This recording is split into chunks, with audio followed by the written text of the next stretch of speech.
The night audit. I took a job as a night auditor at a budget hotel just outside the city limits. The pay was decent for what amounted to sitting at a desk from 11 at night until 7 in the morning, processing paperwork and occasionally checking in late arrivals. The building itself was nothing special, 3 floors, maybe 60 rooms total, with that distinct smell of industrial cleaner and old carpet that every cheap hotel seems to have. Most nights were uneventful. I'd see maybe 2 or 3 guests total, and the rest of my shift was spent watching security monitors and catching up on podcasts. The hotel had cameras covering the parking lot, both stairwells, each floor's hallway, and the lobby where I sat. It gave me a strange sense of security, being able to see almost everything happening in the building at once. This particular night started like any other. Rain had been falling steadily since sunset, creating a rhythmic drumming on the roof that actually made the shift more bearable. Around 1 in the morning, I was reviewing the daily revenue reports when movement on one of the monitors caught my attention. A guest had come out of their room on the 2nd floor, room 214, according to the door number visible on the camera. They stood in the hallway for a moment, just outside their door, completely still. Something about the way they were standing felt wrong, but I couldn't quite place why. After maybe 30 seconds, they walked down the hallway toward the stairwell and disappeared from that camera's view. I switched to the stairwell camera, expecting to see them descending, but the feed showed an empty staircase. Confused, I flipped back to the 2nd floor hallway. The person was standing in the exact same spot again, in the exact same position, as if they'd never moved at all. A chill ran down my spine. I told myself it was just a glitch in the camera system. Maybe the feeds had gotten mixed up somehow. I made a note to mention it to maintenance in the morning and tried to focus back on my paperwork. But I kept glancing at the monitors. 10 minutes later, the figure moved again. This time they walked in the opposite direction, toward the other end of the hallway, moving with an odd, jerky gait that didn't look natural. When they reached the end of the corridor, they simply stood there, facing the wall. I pulled up the guest registry for room 214. It was registered to a man named David Chun, checked in 2 days ago, scheduled to check out tomorrow. Nothing unusual about the reservation. But watching this person stand motionless facing a wall at 1 in the morning definitely qualified as unusual behavior. The figure turned around slowly, and for the first time I got a clear view of their face on the camera. It was pale, expressionless, and their eyes seemed to be staring directly at the camera. Directly at me. My rational mind knew they couldn't actually see me, that they were just looking in the direction where the camera happened to be mounted, but it felt intensely personal. Then they started walking toward the camera, toward the stairwell entrance that would lead them down to the lobby. Down to where I was sitting. I heard the stairwell door open on the 2nd floor. The sound carried through the empty building. I could hear footsteps descending, slow and measured. I watched the stairwell camera, but it remained empty. No one was there. Yet the footsteps continued, growing louder, closer. The stairwell door to the lobby was directly to my left, maybe 15 feet from the front desk. I stared at it, listening to those footsteps approach. They reached the ground floor. They stopped just on the other side of the door. Silence. I sat frozen, my hand hovering over the phone, unsure if I should call the police, or if I was just overreacting to some guest with insomnia and a security camera glitch.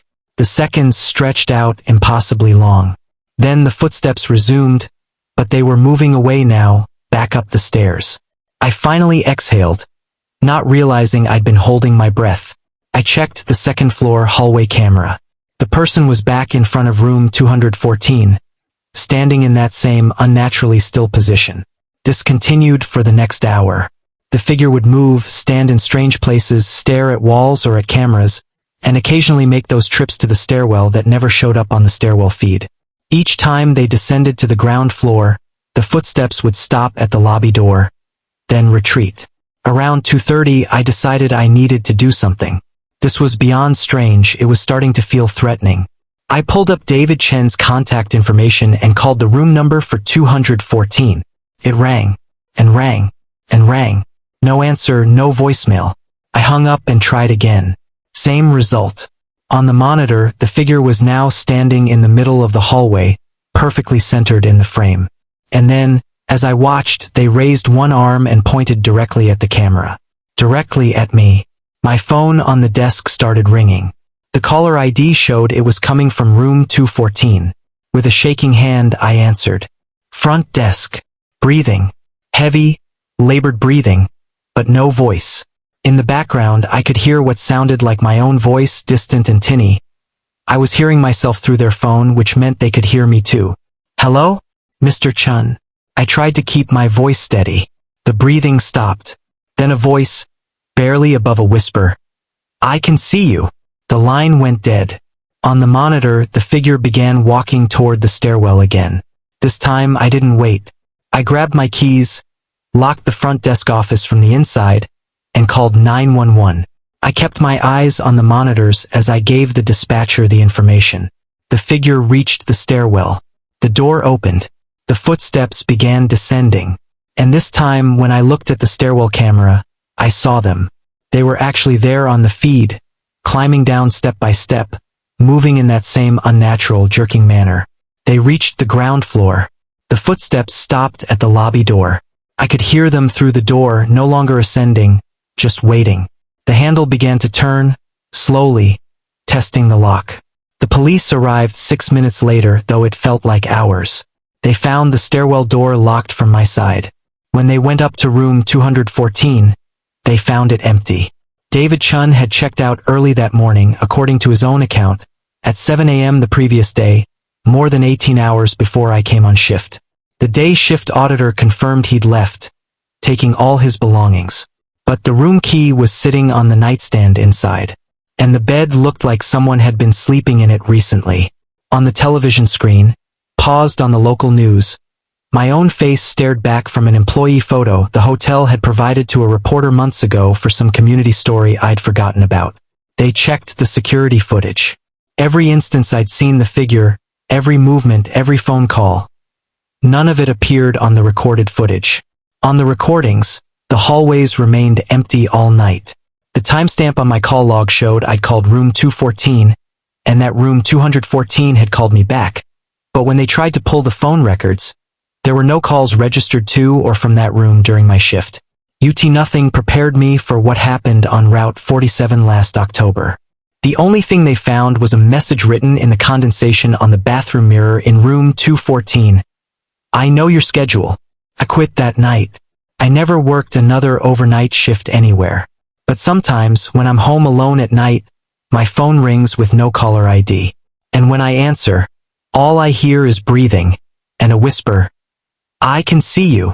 Story 2. The Patrol. I've been a state trooper for almost 8 years now, and I've seen my share of strange things on night patrol. Accidents, domestic disputes, the occasional DUI stop that turns dangerous. B. Route 47 is a rural highway that cuts through about 40 miles of farmland and forest in the northern part of our county. It's mostly straight road with a few gentle curves, the kind of highway where people tend to speed because there's nothing else around.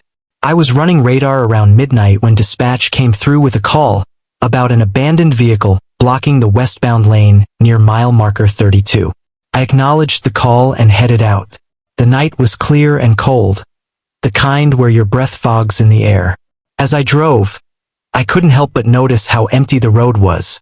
Usually you'd see at least a few cars even this late, but tonight there was nothing. Just my cruiser and the yellow lines disappearing under my headlights. When I reached mile marker 32, I found the vehicle exactly as described. A dark blue sedan sitting at a slight angle across the lane, hazard lights off, no visible damage. I pulled up behind it with my lights on and called in the plate number. While waiting for dispatch to run it, I approached the vehicle with my flashlight. The driver's door was open. Not wide open, just ajar, like someone had gotten out in a hurry and hadn't bothered to close it properly. I shined my light inside. The keys were still in the ignition, turned to the off position. A cell phone sat in the cup holder. A woman's purse lay on the passenger seat, contents undisturbed. Dispatch, I've got an abandoned vehicle with personal effects still inside. No sign of the driver. Request backup and AK-9 unit if available. The radio crackled back with confirmation, but the response was broken up, harder to hear than usual. I walked around the vehicle, examining it for signs of mechanical failure or accident damage, but found nothing. The tank was half full. The tires were fine. There was no reason for this car to be sitting here. That's when I noticed the footprints. In the dirt on the shoulder of the road, a single set of footprints led away from the driver's side door, heading north into the tree line. They were small prints, probably from a woman's sneaker, and they were spaced far apart, like whoever made them had been running. I followed them to the edge of the forest, where they disappeared into the underbrush. I called out several times, identifying myself, asking if anyone needed help. No response. Just the sound of wind moving through the branches and the distant hum of my cruiser's engine. Standard procedure said to wait for backup before entering the woods, especially in a potential missing person situation. But something felt urgent about those running footprints. I made the decision to follow them in, keeping my radio on and my hand near my weapon. The forest was dense, the kind where the canopy blocks out most of the moonlight. My flashlight beam cut through the darkness, illuminating trees and fallen leaves. The footprints were harder to track here, but every 20 feet or so I'd catch another partial print in the soft earth, confirming I was still following the right path. I'd gone maybe a quarter mile when I found the shoe. Just one, a white sneaker, women's size 7 according to the label inside. It was sitting upright on a fallen log, perfectly placed, as if someone had deliberately positioned it there. The laces were still tied. There was no mud on it, no sign it had been forcibly removed. It looked like it had simply been taken off and set down. "This is Trooper Daniels," I said into my radio. "I'm approximately quarter mile north of the vehicle, following what appears to be a trail. I found an abandoned shoe. Still no sign of the individual." Static answered me. I tried again but got the same result. My radio had been working fine minutes ago. I checked my cell phone, no signal. Great. The smart thing would have been to turn back, return to my cruiser, and wait for backup with working communication. But I was already this far in, and somewhere ahead of me was potentially an injured woman who'd fled her car for reasons unknown. I pressed forward. The footprints continued, but now there was only one print visible at a time. Just the left foot, the one still wearing a shoe. The prints were getting farther apart, and I noticed something else. They were getting deeper, more pronounced, as if the person was pressing down harder with each step, or carrying something heavy. Then I reached a clearing, maybe 30 feet across, where the trees opened up enough to let moonlight through. And in the center of that clearing was a circle of stones, roughly arranged, surrounding a patch of disturbed earth that looked freshly dug. I approached carefully, sweeping my flashlight across the scene. The stones were covered in markings, not graffiti or random scratches, but deliberate symbols carved into their surfaces. The earth in the center was loose, piled up, like something had been buried there recently, or unearthed. At the far edge of the clearing, I saw the second shoe. This one wasn't placed neatly. It was lying on its side, half hidden in the leaves. Next to it was a larger print in the dirt. Not a shoe print. This was bare feet, but wrong somehow. The proportions were off, the toes too long, the impression too deep. Movement in my peripheral vision made me spin around, flashlight and weapon drawn. Nothing. Just shadows between the trees. But I could feel it now, that primal instinct that something was watching me. Every nerve in my body was screaming to leave. I heard a sound then, from somewhere behind me, back the way I'd come. Footsteps, but not running. Walking. Slow, deliberate steps moving through the leaves. And they weren't coming from one direction, they were coming from all around the clearing, circling. I backed toward the center, trying to keep my flashlight moving, trying to catch sight of whatever was out there. The footsteps grew closer, accompanied now by a sound I couldn't quite identify. Something between breathing and whispered speaking, too low to make out words. My flashlight beam caught something moving between the trees. A figure, tall and impossibly thin, moving with a fluid gait that didn't look human. I pointed my weapon at it, shouting commands to show hands and step into the light, but it darted behind a thick oak before I could get a clear look. Then another figure on the opposite side, and another. They were surrounding me, staying just outside the reach of my flashlight, moving between shadows. I counted at least 4, maybe 5, all with that same unsettling movement pattern. I made a decision. I ran. I crashed back through the woods the way I'd come, branches tearing at my uniform, my flashlight beam jerking wildly. Behind me, I heard them following. Not running exactly, but maintaining pace, moving through the forest with an ease that suggested they knew every tree and root. I could hear them breathing, that strange whispered sound getting louder. My lungs burned. My legs ached. I didn't dare look back. I just ran, following the direction I hoped would lead me back to the road, back to my cruiser, back to light and civilization and safety. I burst out of the tree line and onto the shoulder of Route 47, so suddenly I nearly sprawled onto the pavement. My cruiser sat exactly where I'd left it, lights still flashing. The sedan was still angled across the lane. Everything looked normal. I spun around, weapon ready, shining my flashlight back into the woods. Nothing. No movement. No sound except my own ragged breathing and pounding heartbeat. Whatever had been chasing me had stopped at the edge of the forest. My backup arrived 10 minutes later, 2 units and a sergeant. By then I'd gotten my radio working again and my breathing under control, though my hands were still shaking. They found the sedan registered to a woman named Patricia Morrison, reported missing by her family 3 days earlier from a town 60 miles south. We organized a search of the woods with K-9 units and a dozen officers. They found the clearing with the stones and disturbed earth. They found both shoes. They didn't find Patricia Morrison.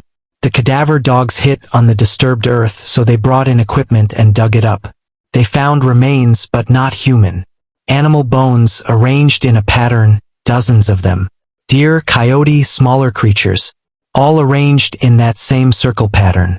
The forensics team estimated they'd been placed there over a period of months, maybe years. But here's what made me request a desk job, what still keeps me up at night. When they examined the scene in daylight, they found multiple sets of footprints around that clearing. Human footprints. Bare feet. 3 sets in total. And when they compared them to the first responder log, all 3 sets matched the prints of officers who'd been at the scene the night before, including mine. We'd never taken our boots off. But there were our prints, pressed into the dirt in that circle of stones, as if we'd been there dancing around it barefoot while we were searching. Patricia Morrison was never found. Neither was any evidence of who or what had been in those woods. The case remains open, but no one wants to talk about it. And Route 47? At night, you'll notice something odd. No state trooper patrols that stretch of highway anymore between mile markers 30 and 35. We all have our reasons for taking different routes. I still have nightmares about those whispered sounds, about the figures moving between trees. Sometimes I wake up and check my feet, looking for dirt between my toes, convinced that part of me is still out there in those woods, dancing in circles around stones covered in symbols I don't understand. Story 3. The Graveyard Shift. Working graveyard shift at a 24-hour convenience store seemed like easy money when I took the job. I was between semesters at college, needed rent money, and the owner offered me $18 an hour to work midnight to 8 a.m. The catch was I'd be completely alone. No other employees, just me, the register, and whatever customers wandered in during the dead hours of night. The store was in a decent neighborhood, well lit with cameras covering every angle inside and out. The owner, Mr. Patel, assured me that trouble was rare. Maybe 1 or 2 incidents per year, he'd said. And we have a panic button directly linked to the police station. You'll be fine. The first 2 weeks were uneventful. I'd get maybe a dozen customers total per shift, truck drivers, night shift workers grabbing coffee, the occasional insomniac looking for snacks. I'd spend the rest of the time restocking shelves, cleaning, and studying for exams. It was boring, but that was exactly what I wanted. Then I met Marcus. He came in on a Thursday night around 2 a.m., dressed in a nice jacket and dark jeans, looking far too put together for the hour. He bought a bottle of water and a pack of gum, paid cash, and made pleasant small talk about how dead the store was. He had an easy smile and a friendly demeanor. I didn't think twice about the interaction. He came back the next night. Same time, same items, same pleasant conversation. This time he mentioned that he worked nearby and was on break. Asked how I liked the overnight shift. I gave vague, polite answers while ringing him up. Third night, same routine. But this time he lingered at the counter after paying, asking more personal questions. Where was I from? What was I studying? Did I have a boyfriend? The questions felt slightly invasive but not overtly threatening. I kept my answers brief and generic, hoping he'd get the hint. He didn't. For the next week, Marcus came in every single night at approximately 2 a.m. The conversations got longer, his questions more specific. He wanted to know what days I worked, what time I got off shift, where I parked my car. He started commenting on my appearance. You look tired tonight? Or, I like it when you wear your hair up like that. I started feeling deeply uncomfortable. I mentioned it to Mr. Patel, who reviewed the security footage and told me to call the police if Marcus ever made me feel threatened. But he's not really doing anything wrong, Mr. Patel said. He's just a customer who talks too much. On the 10th night, Marcus came in at 2 a.m. as usual. But this time he had a different energy. He didn't browse the store first. He walked directly to the counter and just stood there, staring at me with an odd smile. Quiet night, he said. Yeah, I replied, trying to busy myself with organizing lottery tickets. You're all alone here. The way he said it made my skin crawl. It wasn't a question. It was an observation, a statement of fact that felt loaded with implication. Can I get you something? I asked, trying to maintain a professional tone. Just wanted to see you. He leaned against the counter. I've been thinking about you a lot. I need to ask you to leave, Marcus. His smile faltered. Why? I'm just being friendly. You're always so cold to me. I'm being professional. There's a difference. Now please, I need you to go. He didn't move. We stood there in silence for what felt like an eternity but was probably only 30 seconds. Then, without another word, he turned and walked out. I watched on the security monitor as he got into his car, which he'd parked directly in front of the store, nose facing the doors, and just sat there.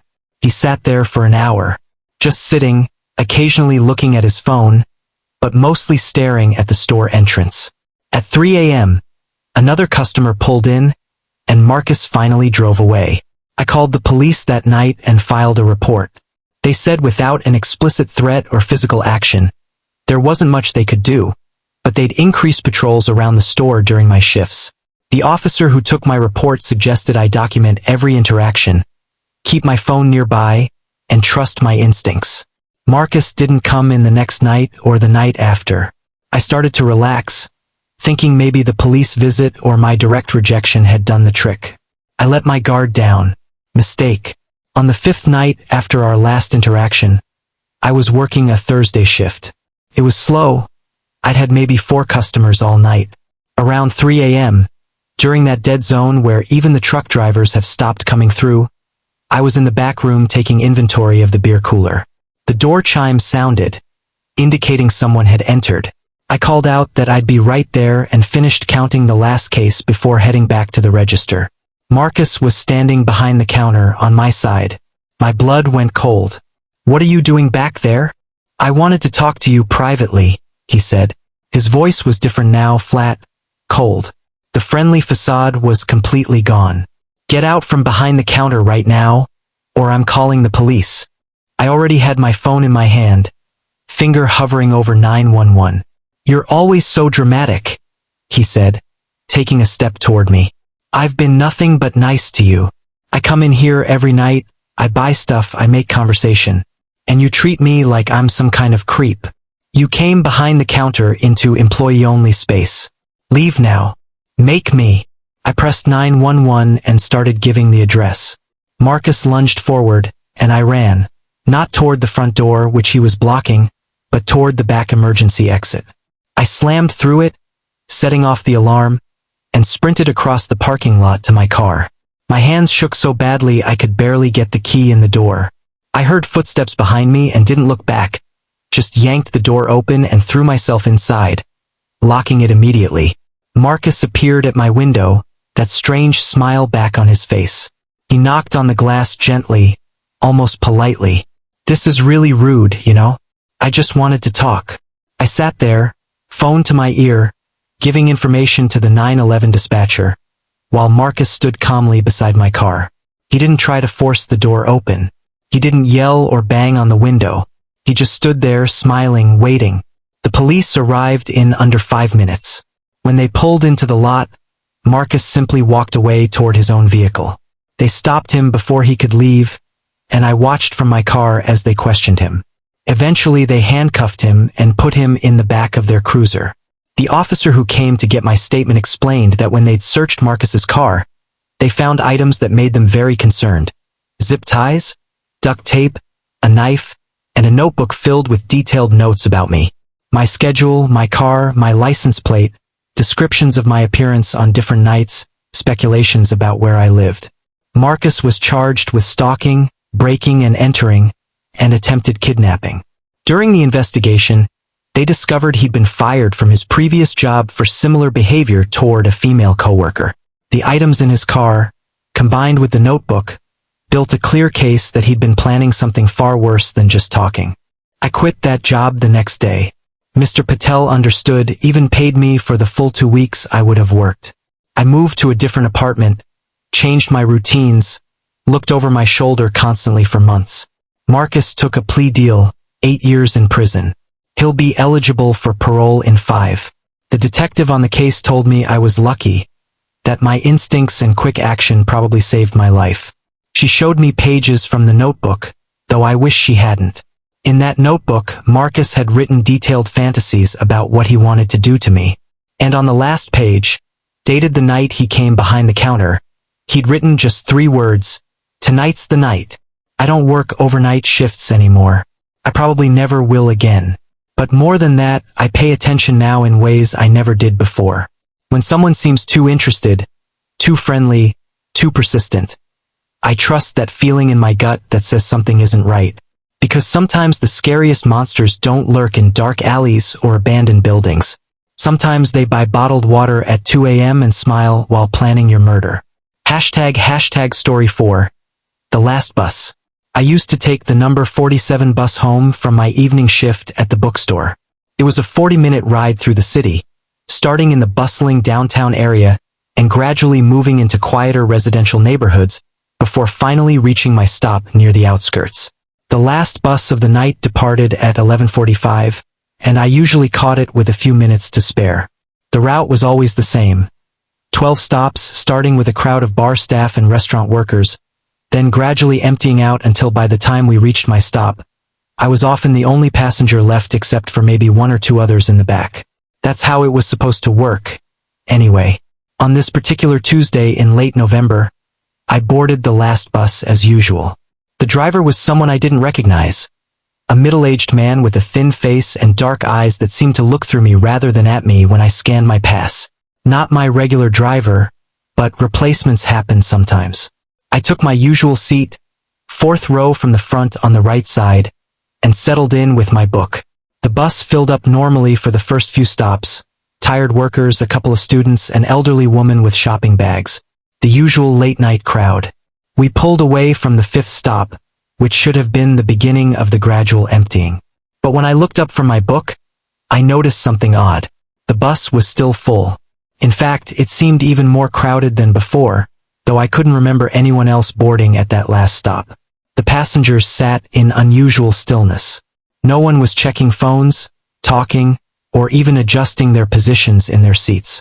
They just sat, staring ahead or down at their laps, completely motionless. I told myself I was imagining things and went back to my book. But after a few minutes, I felt it, that prickling sensation of being watched. I glanced up casually and caught several passengers staring directly at me. When my eyes met theirs, they didn't look away. They just kept staring, expressionless. My heart rate picked up. I checked my phone for the time and to see where we were on the route. According to the bus tracker app, we should have been at stop 7 by now. But when I looked out the window, nothing looked familiar. The streets were too narrow, the buildings too old. This wasn't the right neighborhood. I stood and moved toward the front of the bus, intending to ask the driver what was going on. As I walked down the aisle, every passenger turned their head to watch me pass. Their movements were synchronized, unnatural, like puppets all controlled by the same strings. "Excuse me," I said when I reached the driver. "I think we're off route." The driver's eyes met mine in the rearview mirror. No, but this isn't the right. Sit down, he interrupted. His voice was flat, mechanical. We're not at your stop yet. I want to get off. Can you let me off at the next stop, please? No stops until the end of the line. That's not how it works. You have to let me off at the next designated. Sit down. This time his voice was louder, more forceful. I looked around desperately. The bus was still packed with those silent, staring passengers. Every single one of them was looking at me now. The elderly woman smiled, but it was wrong, too wide, showing too many teeth. I stumbled back to my seat, pulling out my phone with shaking hands. No signal. The battery showed full, but when I tried to open any app, the phone froze, then went black. The bus continued through unfamiliar streets. I pressed my face to the window, trying to find any landmark I recognized, anything that would tell me where we were. The buildings all looked abandoned. Broken windows, faded signs, streets with no parked cars. We weren't just off route. We were somewhere that felt completely wrong, like a different city altogether. At what should have been stop 9, the bus pulled over. But no one moved to get off. Instead, someone got on. A tall figure in a long coat, face obscured by shadow despite the bright lights inside the bus. They paid no fare, and the driver didn't ask for one. The figure walked down the aisle, and I realized they were coming toward me. They sat down directly next to me, though there were empty seats elsewhere. I pressed myself against the window, trying to create space. The figure turned their head toward me, and where their face should have been, there was only smooth, blank skin. No eyes, no nose, no mouth. Just a flat, flesh-colored surface. I screamed and jumped up, pushing past them and running toward the back of the bus. The other passengers remained motionless, still staring, as I crashed into the rear emergency exit. I pulled the handle and pushed, but the door wouldn't budge. It was locked or jammed or somehow sealed shut. Let me off, I shouted at the driver. Let me off this bus right now. He didn't respond, just kept driving, taking turn after turn through those impossible streets. I tried every window, but none of them would open. The emergency exits were all sealed. I was trapped on a bus that was going nowhere I recognized, surrounded by passengers who weren't quite human, driven by someone who wouldn't acknowledge my existence. Time stopped making sense. We drove for what felt like hours, though my watch showed only minutes had passed. The streets outside grew darker, the buildings more decrepit, until finally there was nothing outside the windows but darkness. Not the darkness of night, but absolute darkness, like we were moving through a void. Then, abruptly, the bus stopped. End of the line, the driver announced in that flat voice. The doors hissed open. One by one, the passengers stood and filed off the bus in perfect synchronization, moving in that same puppet-like way. I pressed myself against the back wall, watching them disappear into the darkness outside. Finally, only I remained. Your stop, the driver said, looking at me in the rearview mirror. This isn't my stop. My stop is your stop, he repeated, and something in his voice made it clear this wasn't negotiable. I looked out at the darkness beyond the open door, then back at the driver, whose reflection in the mirror now showed that same blank, smooth face where his features should have been. I made a choice. I ran for the front door, leaping down the steps before he could close them. My feet hit pavement, and I ran blindly into the darkness, not knowing where I was going, just knowing I had to get away from that bus. I ran until my lungs burned and my legs gave out. When I finally collapsed on what felt like grass, I lay there gasping for air, too terrified to open my eyes. When I finally did open them, I was lying on the lawn of a closed gas station. The sun was coming up. My phone showed it was 6:30 a.m., 7 hours after I'd gotten on the bus. I was 2 miles from my apartment, in a neighborhood I recognized. The number 47 bus doesn't run anymore. According to transit records, that route was discontinued 15 years ago due to low ridership. When I described the driver to a transit authority investigator, her face went pale. She showed me a photo of a man who'd driven that route before he died in a crash in 2008, taking 12 passengers with him. I don't take buses anymore, I walk, I drive, I take taxis, anything. Because sometimes I still see that bus, the number 47, running its route through the city at night. And every time I see it, all the passengers are pressed against the windows, staring out, and every single one of them has my face. Hashtag story 5, the open house. I work in real estate, and part of my job involves hosting open houses for properties that are on the market. It's usually straightforward. Clean the place up, put out some flowers and cookies, and spend a few hours showing curious buyers through the rooms while trying to highlight the best features and downplay the flaws. Most open houses get anywhere from 5 to 20 visitors over the course of 3 hours. You get a mix of serious buyers, nosy neighbors, and people who just want to see the inside of houses in areas they can't afford. I've learned to read people pretty quickly, who's genuinely interested, who's wasting time, and on rare occasions who to watch carefully because something feels off. The Hendricks house was a listing I'd been dreading. It was a beautiful 4-bedroom colonial in an excellent neighborhood, but it had been on the market for 8 months without a single serious offer. The reason was simple. 3 years ago, the previous owners had died in that house. Murder-suicide. He'd killed his wife in the master bedroom, then himself in the garage. The current owners had bought it for a steal from the bank, done some renovations, and now wanted to flip it for a profit.